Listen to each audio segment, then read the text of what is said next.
People were first introduced to vinyl records in the late 1800s, and since then the availability of music has constantly grown. But after more than a century, record sales are still prominent within the music industry, and recent years have shown an increase in the number of vinyl albums bought. To be honest, the vinyl sales have been increasing year on year for the last 8, 9, 10 years. And it's something that really isn't a surprise. It's been coming back again for a long while. But to have the sales at a sort of 20, 25 year high is amazing. I think this year, particularly with how much shops are going to sell for Record Store Day and other big albums coming out, it's going to go way past the 2.5 million unit mark in a year, which is amazing. In a time when music can be easily downloaded from the internet, how much of an impact does vinyl have on the music industry? Where vinyl sales were 1%, 2% of the overall share, with downloads being probably the majority, now with vinyl sales being almost 10% of the record industry sales, I think record companies, certainly in the last few years, have sort of sat up and taken notice. You're now getting new release albums that are only coming out on vinyl, and I think that it's kind of changed their industry as much as it has the retail industry for records. But it's not always easy selling records, as there is a lot of music still unavailable on vinyl. The only thing that we've faced that's been a particular issue is just, it's becoming more and more popular, and it's just getting stock quick enough, really, because it takes quite a while for it to be pressed. What is an issue is just, at the moment, what's available on vinyl is still really the tip of the iceberg, and there's lots and lots of records, lots and lots of albums that are still currently not available.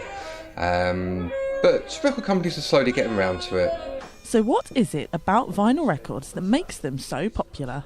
More and more people are definitely getting back into it. I think people like tactile sort of objects these days, and as they're getting back into books, I think they're getting back into vinyl as well, and it is the proper way to listen to music. They're like a physical representation of your music taste. So when you just have a load of songs in your iPod, it's like they kind of just disappear into the ether. Like you can have loads of bands which you don't really care about, and you scroll through someone's phone, you're like, oh right, okay, you've got this too. It doesn't mean anything. But when you have a vinyl, it's like saying, this is important to me, this is something I really care about, and with that, when you listen to it, there's the whole ritual of listening to this piece of music, and it feels far more special. I think you can be more selective with what you're buying, whereas CDs, they're always dirt cheap and often you can just buy a load of stuff and a lot of it's rubbish. I think you have to really think about what you're getting and sort of look into it a bit more.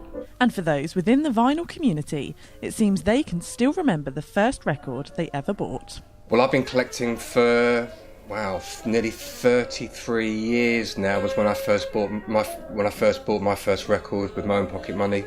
The first one I bought was the U2 album War. Yes.